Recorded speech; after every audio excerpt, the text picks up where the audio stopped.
Hello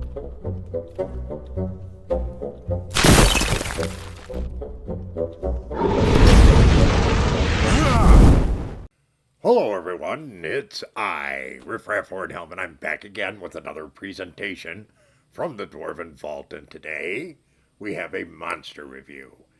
Today we're going to talk about zombies. Nice, huh? Zombies. Everybody knows zombies, right? Well, these are zombies as they appeared in the original Monster Manual for use with basic Dungeons and Dragons, advanced Dungeons and Dragons, or what's typically known as 1E. So these are the zombies that are in D&D, not to be confused with the, I guess, typical zombie in modern film and stories and stuff like that. Well, what's different? Okay, to do that, we just need to talk a little bit about the zombie. The zombie is a low-level creature. It only has 2 hit dice, has an armor class of 8. It's not intelligent. Unusually, for an undead creature, this is a creature who is neutral. How should that be a problem? Well, zombies are magically reanimated corpses.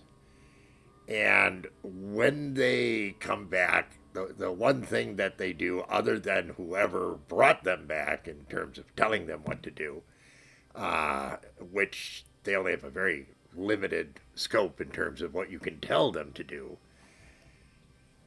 they don't like living creatures. If they attack, they are relentless. Yes, you do have to chop them up into tiny pieces and throw them in the fire. That's the only way you're really going to get rid of them. Now, the big difference between a D&D zombie and what you find typically in common culture today is that it doesn't really matter if the zombie bites you or not. Yes, they can do damage. Typically, it's bludgeoning type damage, and they do 1 to 8 with every hit. Not bad. Not for a 2 hit dice creature. And they get 2 attacks. Now, one thing they don't do is they don't care about eating brains. If you get bitten by a zombie, no, you do not come back from the dead as a zombie once you die. That part of it's out the window. In essence, in Dungeons and Dragons, these are very, very similar to skeletons and slightly more powerful because of how relentless they are. Yes, the individual pieces will come after you, that kind of stuff, until they're destroyed. Now, like many other undead, they are impervious to certain things. Cold doesn't bother them. You can't get them with a sleep or a charm spell. You know, this kind of stuff doesn't do anything to zombies. Certainly they can be turned.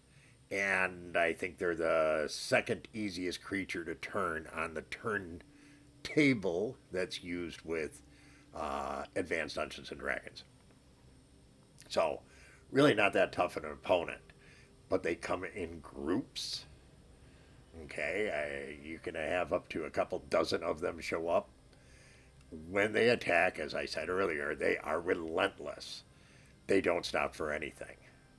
They either have to be turned or completely destroyed. Now, one other advantage potential victims have on that side is the fact that they are the old-fashioned zombie, staggering around, moving very slowly. In combat, they always strike last.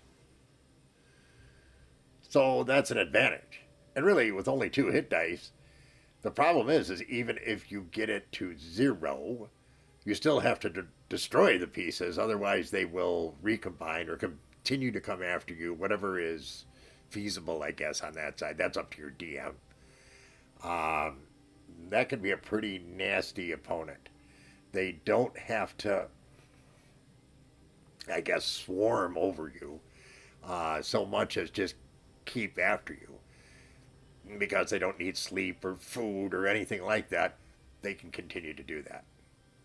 And the zombies that are in here are probably a little bit closer to the truth. A relentless undead creature that's trying to slay you But that's all it's really trying to do.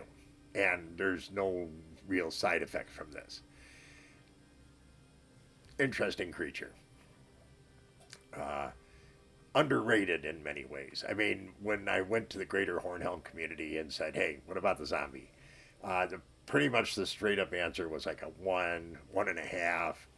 Um, I don't think some of these people have fought a zombie in a while, or if they have, they did it at a level where they were so comfortably far ahead of the zombie or had plenty of room to flee that it really wasn't an issue.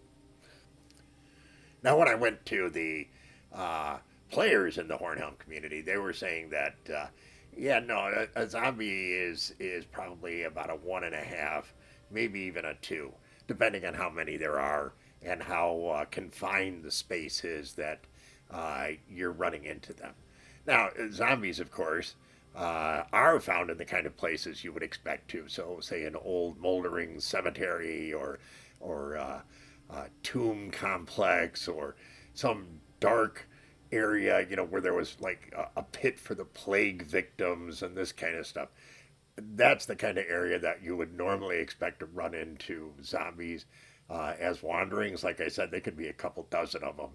If it's a low to mid level group of characters without a clear escape, that could be pretty nasty. So be aware of what the zombie is and what you can do. Other than those spells, there's no special magic resistance. So you're able to use most normal spells, say fire or something like that. Like all undead creatures, holy water is not a good thing. It doesn't take any special weapons to be able to hit these. It's more about the fact that they remain animated until they're completely destroyed. So, that, my friends, is the zombie.